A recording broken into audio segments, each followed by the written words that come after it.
Hello, hello, hello. I'm going to wait until some more people log on and then we can get started. My name is Creedy. Actually, it's Greta, but now I can roll the R, so it's Creedy for everyone in Australia. I am an adventure travel blogger and I have recently come back from climbing Kilimanjaro. So this is what this live is all about. I have never done a live before, so I don't know how this is gonna work. And also, I don't know if I can see your comments.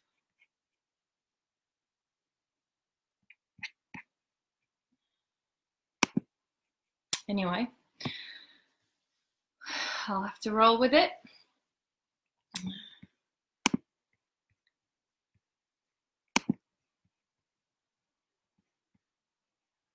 All right. So I might start just by explaining why I wanted to climb Kilimanjaro. Basically, Kilimanjaro is one of the 7 summits, which is one of the 7 highest mountains on each continent. And I'm climbing all 7, hopefully. I've done Kosciuszko in Australia, which is, I don't know, some may not even consider it one of the 7.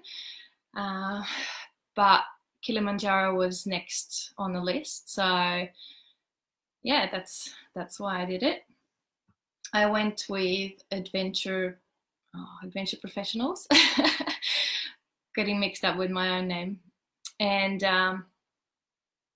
this is like that company is run by Glenn and Alyssa Azar, and they are like my big inspiration. Alyssa is one of the reasons why I decided to climb Kili in the first place. So it was really amazing that I could go with her. She's the one who inspired me to do all of this. So anyway, so the whole trip takes, depending on the route you go, it takes, like, it can take up to 7 days to go up, which is what I did, which was the longest route. You can do it as quick as like in 4 days, but because it's such a high mountain, you can get, well, you probably will get altitude sickness. So this is why I decided to go the longest route. Also, the views, like the scenery was meant to be better, and this was the route that Alyssa and Glenn were doing. So that was another reason. Anyway, I've got some notes down here, so don't forget what I'm talking. So the whole trek, you like sleeping in tents. We had a team of 7, plus Glenn and Alyssa, and a team of 41 locals. So porters, guides, chefs, the whole lot. They were carrying our camps, our tents. We had like a tent for, like 2 people were sharing a tent. Hello, Jackie. Nice to see you here. Hello, everyone. I'm speaking in English. Some of you are in Estonia right now. I hope you can understand me. You probably can, but just to make it easier for everyone, I'm just going to speak in English. So basically, the local team was carrying all of our equipment for us. There was 740 kilos of like food for everyone, all the like sleeping, like tents, all of our personal gear. So we didn't actually carry any of the weight. We had a day bag, which only had like water, camera, just the clothes you take off when you get warm during the day, and your snacks. So for us, it was really easy. But for them, like, it's just amazing, like how strong they are. And And that was one of my bigger highlights actually as well. It was locals that were with us on the trip. So basically halfway through we got a resupply. I think on day 5 we got a resupply of food. So originally we had 600 kilos of equipment, and then another 140 was taken up like by a different route on the mountain, meeting up with us in the campsite where we were. Each day we were hiking probably about 6 hours on average, so probably around 8 kilometers or so. So it wasn't really like, it was quite enjoyable. It wasn't like tough going or anything. A lot of people have asked me what I did for training, and like, because I didn't train at all when I did Everest Base Camp, and I wanted to be certain that I could make it to the top of the mountain. So that's why, like, I was actually training 5 days a week on most weeks. For the first part of, like, when I decided to go, that was probably in January this year. And like, I didn't actually pay for the trip until March. And during Easter long weekend, someone hit my car, so I didn't have a car to drive to go on hikes. So basically, I had to just go to the gym or just walk around town with a backpack with weights in it to get my training in, basically.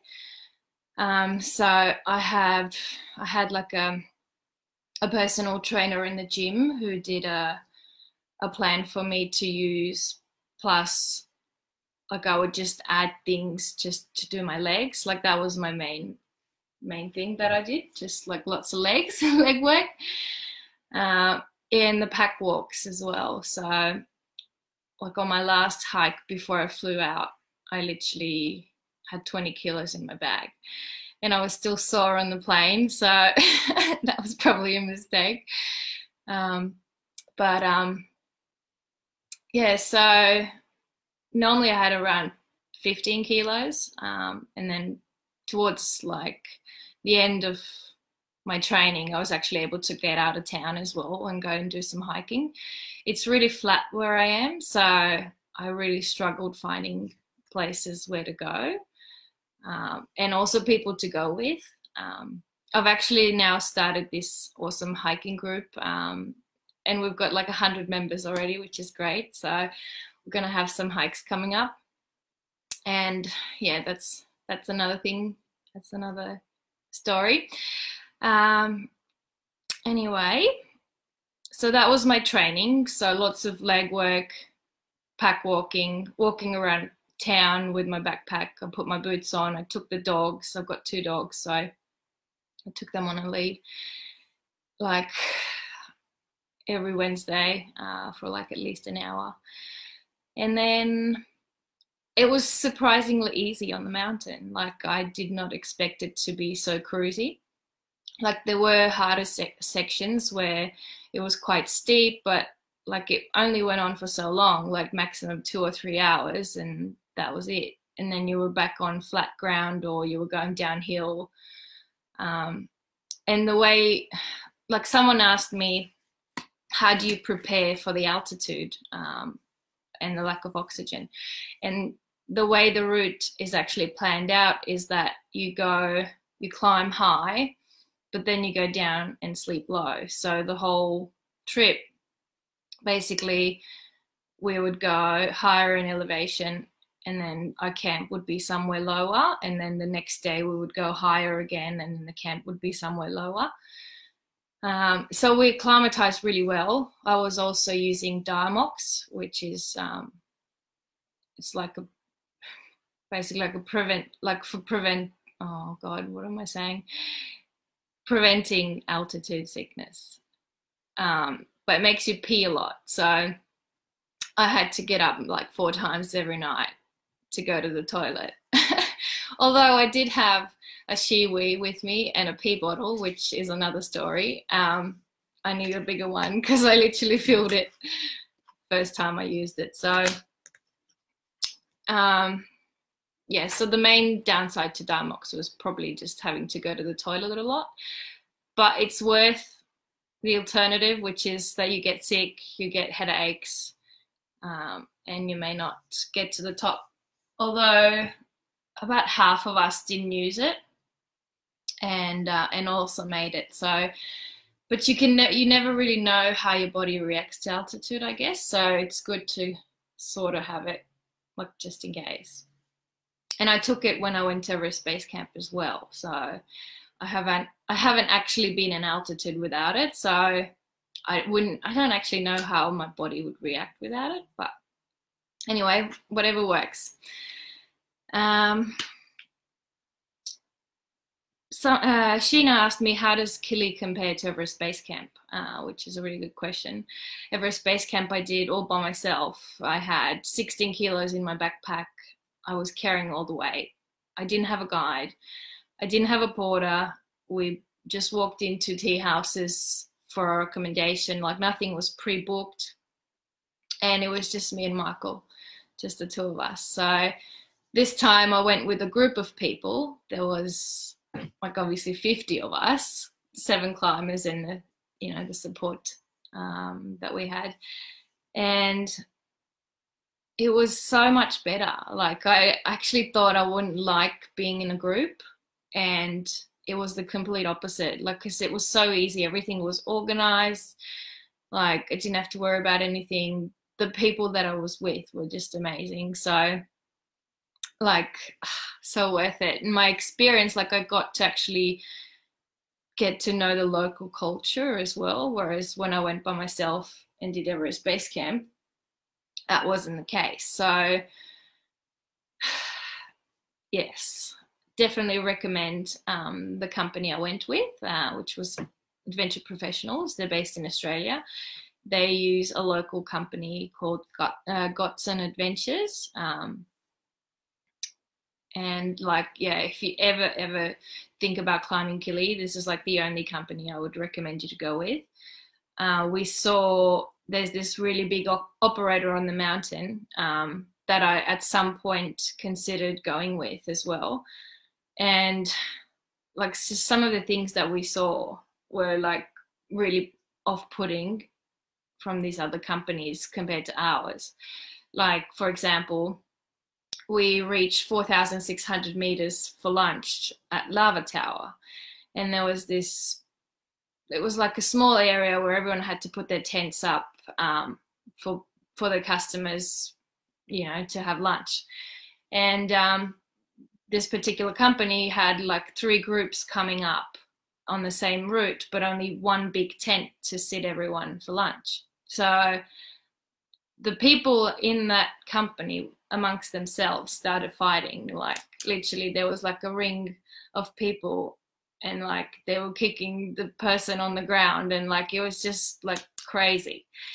Lots of shouting, and yeah, so they were fighting about what group can go and have lunch first, or I don't really know, but it looked really unprofessional. So, and also, like, we were always greeted with these amazing songs, and just, like, the attention we got was so much more than what other groups had.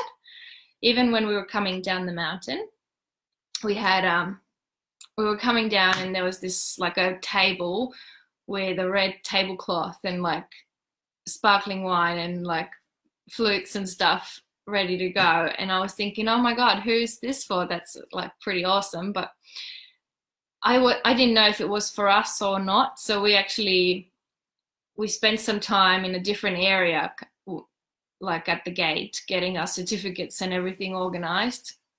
And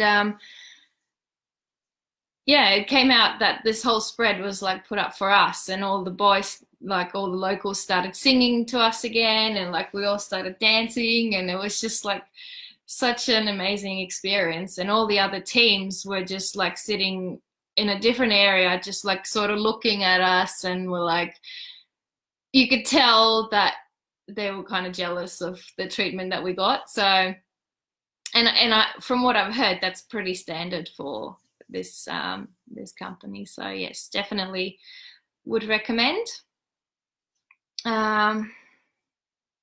let's see what other questions I've got. What would I do differently if I could do it again? Well, the main thing, like during the summit night, because I was going up really, really strong, I was climbing, like I was actually getting cold because we were, in my opinion, a little bit too slow, but you have to go slow so you don't get sick. And basically I was at the back of the group, and I was normally always at the front of the group, but I had to go to the bathroom, so I had to catch up with everyone, and I was stuck in the back. So the whole time, all I wanted to do was go in the front of the group and like keep moving and go faster because I was getting cold. So probably one thing I would do is get like proper down mitts, because I had these really toasty ski gloves and merino wool liners under the gloves as well, but it still wasn't enough. It was because we left like 11:30 at night to climb for the summit to reach the top for sunrise. So we climbed all through the night, and like around 2 or 3 a.m. it gets really, really cold. So that was probably around the time when I just thought, like, I wish I had better gloves. More snacks, like I was giving away my snacks as well, so I thought I had packed, like I had all these snacks I came home with that I didn't even eat, but like I didn't pack them with me on the summit night. So like lots of snacks I would take if I would do it again. And also I got like I would probably get like a water bottle that was insulated, because I had like just a random water bottle, and obviously it froze. So I didn't have any water, and this is like, you need to drink at least 4 liters of water every day when you're in high altitude so that you won't get altitude sickness. So I ended up getting a headache like a couple of hours before reaching the summit, and I couldn't really get rid of it because I didn't really have any water. So yes, an insulated water bottle is my top tip. And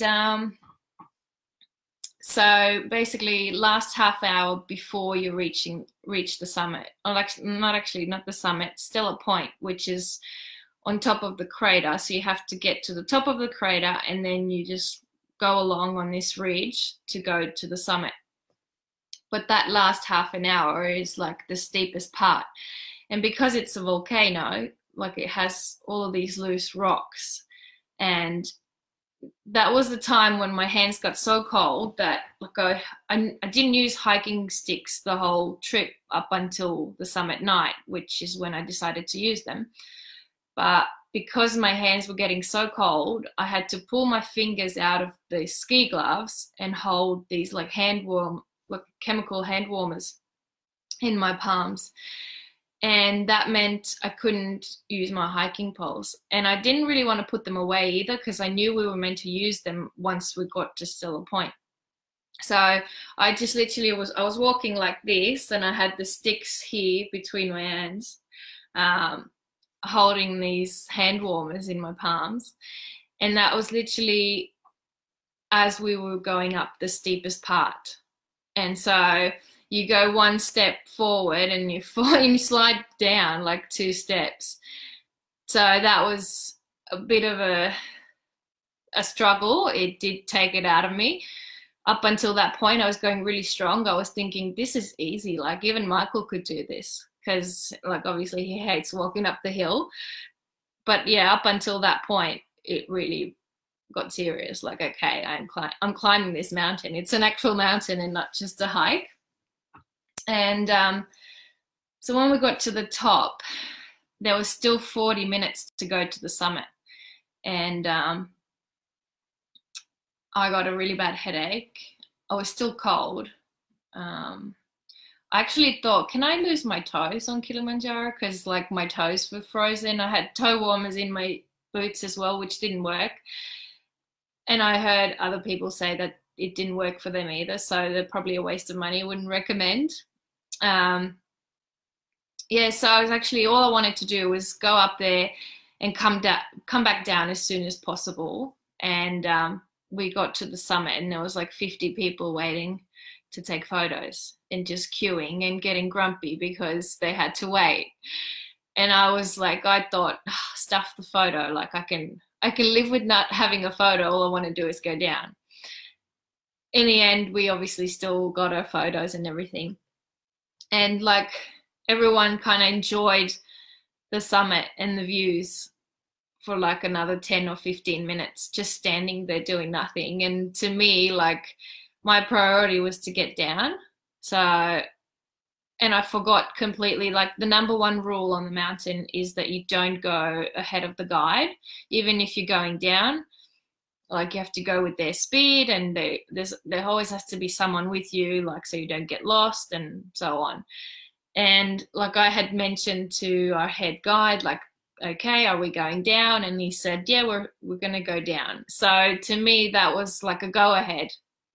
I guess you can go down. And I just started walking down with no guides, with no one following me, basically by myself, because I was so desperate to get off that mountain. Like I was so cold. My headache was really, really bad. And thankfully, like the head guide noticed it and sent someone down with me who didn't really speak any English. It was Stephen. He was my porter. He was carrying all my personal gear as well. And we just went back down to Stella Point to wait for the others. And then I cried. So I got to Stella Point and I realized I had gone ahead in front of everyone. And I thought like Gotson, the head guide, would be like angry with me for doing that.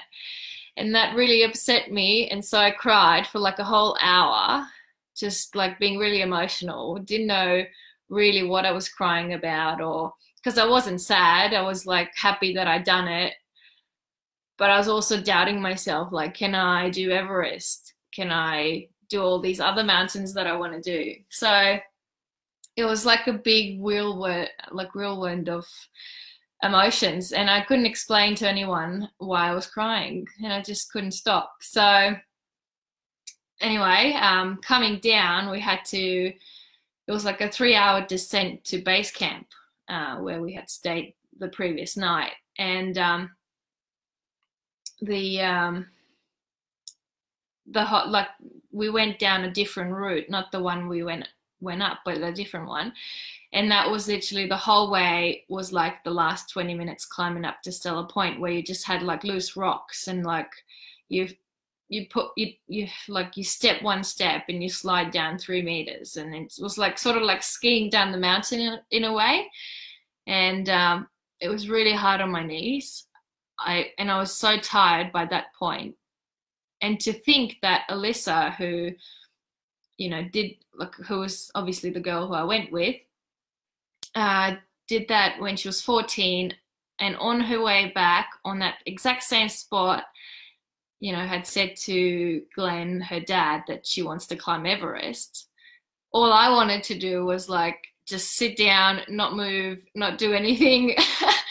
I couldn't wait like the time we got to base camp, because it was just like I was dead. But I was determined to like wear my bag. We had porters come up and meet us, and they were like, can I take your bag? And it wasn't really heavy. There wasn't much in there because I was still wearing all my summit clothes, even though it was like 20 degrees by that stage. It got really ridiculously hot. And I was determined that I have to carry this bag until I get to base camp, just to finish what I started in a way. Anyway, and I did that. And then when we got to base camp, again, all the boys had lined up and were singing songs to us, and it was just surreal. And I think it took me like until now to realize what I've done. Yeah, just this amazing experience. And but we couldn't stay in base camp. We had to go down still for other teams to come up and set up base camp. So we couldn't take up their space. So we had another 2 hours. Normally people do another 4 hours. downhill, and it was like treacherous. So I was really glad that we could stay at high camp instead of going down to Moika Gate, which is where all the other teams normally go to. So it was really good that like the itinerary was also flexible, that like according to our abilities, I guess.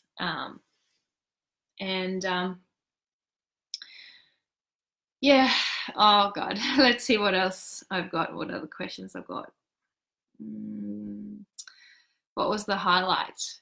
Well, yeah, to me, you would think that getting to the summit of like one of the highest mountains in the world would be the highlight, but actually for me the highlight was the people that I went with and like the locals. I still can't wrap my head around it, and I just makes me realize how much I may have missed out when I did Everest Base Camp, because we didn't really have that so much there. So like I'm so taken back like by these people that I really want to go back. Like I'm literally planning my next trip to go to Tanzania, which like I didn't really have too much time to spend there. I literally flew in, next day I was on the mountain, came back from the mountain and flew out the next day. So there's still a lot that I want to do and see. So I'm thinking probably gonna go back some stage and climb Mount Meru, which is the second highest volcano, which we could see actually climbing Kili. It's a bit more technical, but yeah, should be pretty good still. So anyway, if you guys have any questions, I'm probably, oh, okay, I might just actually, there was a couple more here that I missed. What were the meals like? Someone asked me. We were fed so well. We had 3 courses every meal. So for breakfast, we would be started off with porridge. Then we would get like a course of, there was like toast, eggs of some sort, beef, bacon, sausages, beans. Like there was so much food. I just kept eating, and the whole time actually, before the trip, I thought I'm going to go and lose a lot of weight. I probably put all this weight on instead of like losing any. And then lunches and dinners, we always had soup as a starter. Like every day was a different soup. It was always freshly made, like some kind of vegetable soup. And I think this was like the highlight for everyone in our group, just all the soups. And then we would get like a second course, which was you know, some kind of carbs, and then vegetables, and then some kind of protein. So mostly rice, pasta. I went vegetarian for the trip as well. I didn't eat any meat, just because I didn't want to, like, I've got a really sensitive stomach and I didn't want to risk getting sick. So I literally just had like a lot of carbs all the time, and fiber, vegetables. And it was like pretty boring. Everyone else were like having like roast chicken and like chicken barbecue and like, I can't even remember, like pepper steak and like things like that. which was like, we were fed really well. And then we got, the dessert was always like a sliced orange or like some kind of fruit, and it was always a surprise. We had these 2 guys that were like the camp managers, but also the guys who served us our meals. And every night or every time before a meal, they would come to the tent where we were all sitting, and they would say, "Okay, it's dinner time." And it was always the same, the way they presented it. And then they would like play it up for everyone, and they would say what the food was going to be. And every time, like the dessert would be a surprise, and then without fault, it always was like a sliced orange or some fruit or something like that, which I also didn't eat because just because I didn't want to get sick.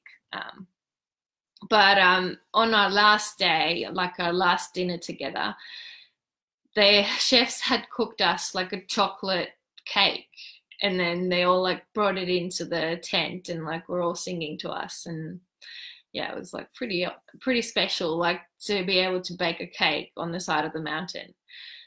And that they had like this, just like a random tent for kitchen. Like if you can imagine, you go camping and you take this like a dome tent, and that was their kitchen space.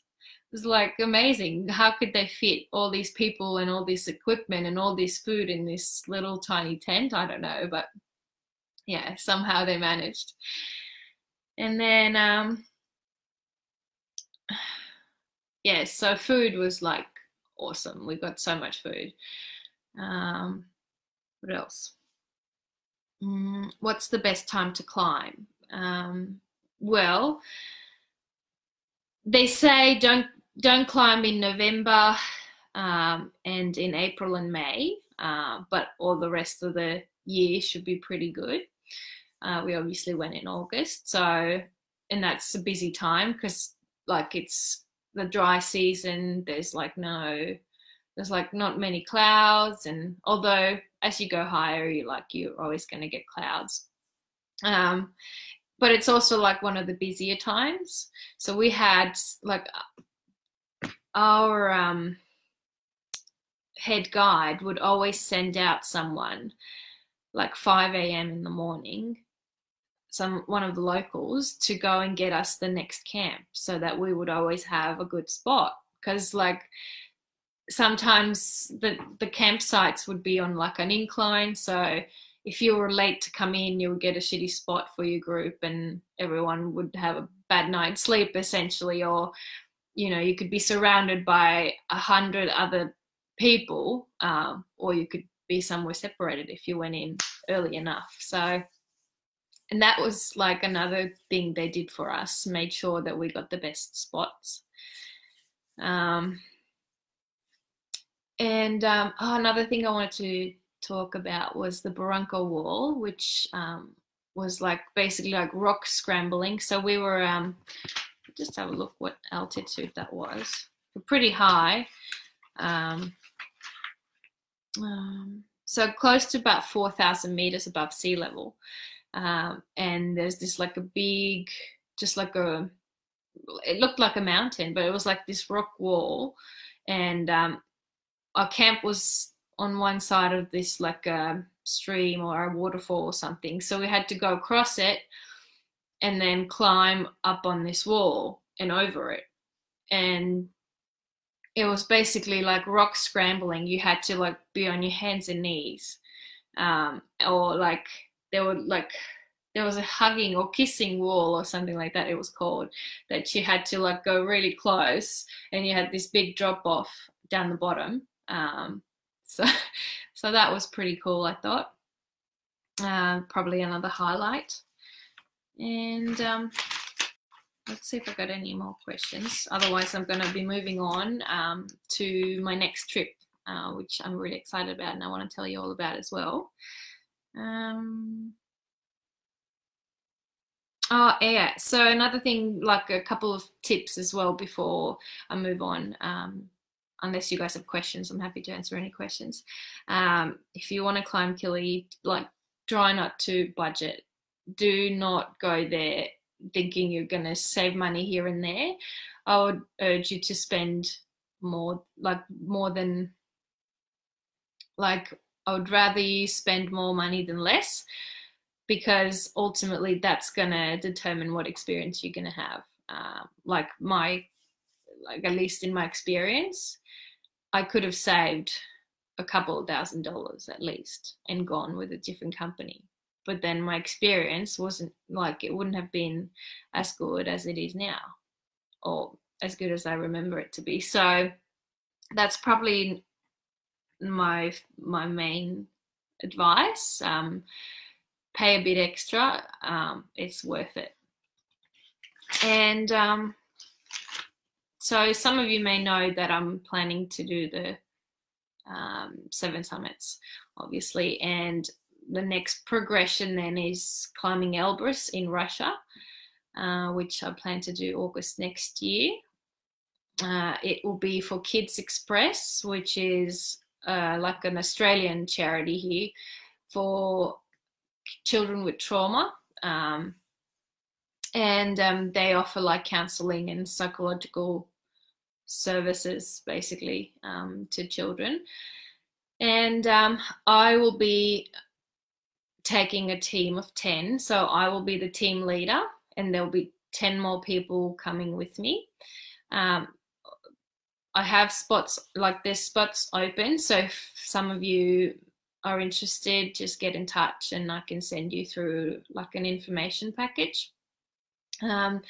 Everyone will have to fundraise 2,000 Australian for the charity. And then it's around 3,000 for the trip as well, excluding flights.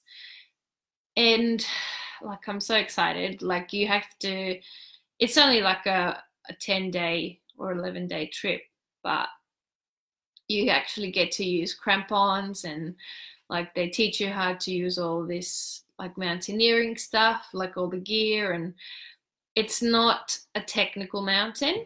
It's not like, it's still quite like a hike, I guess, but you just have to wear crampons and like rope up a little bit, I guess. So don't be deterred thinking it's like a mountaineering feat or something like that. So so that's happening in August next year. And then January 2020, I am doing Aconcagua, which is in Argentina, which is the highest mountain in South America. That's close to 7,000 meters. And that will be my stepping stone to Everest. So I will be doing Everest, hopefully 2020. I'm just putting together some final like proposals for Everest, and then hopefully I would be the first female from Estonia then to do that as well, Everest, I mean. So we'll see how it all plays out. I haven't got any more questions to answer. If you guys have any questions, then feel free to ask me. Otherwise, I'm gonna be tuning off. So glad you all were able to join me. I'm gonna leave this video up for anyone else that wants to watch it as well. So yeah, awesome to have you guys. Don't think there's any questions. And to the ones that joined late, you might just have to go and watch it from the beginning. Thank you, Alice. Thanks everyone for joining me today. I shall do another one of these probably when I do something else that's worth talking about. I've got some other exciting things coming up as well. There is possibly a book that I'm going to write about climbing the 7 summits. So that's in the works. I'm going to be putting up a lot of articles and photos and everything about my trip as well on my blog and on my Instagram. I have already been doing that. So keep an eye on all of that, and definitely get in touch if you guys are interested in doing Elbrus with me next year in August. All right, I'm going to tune off now. See you all next time. How do I end this?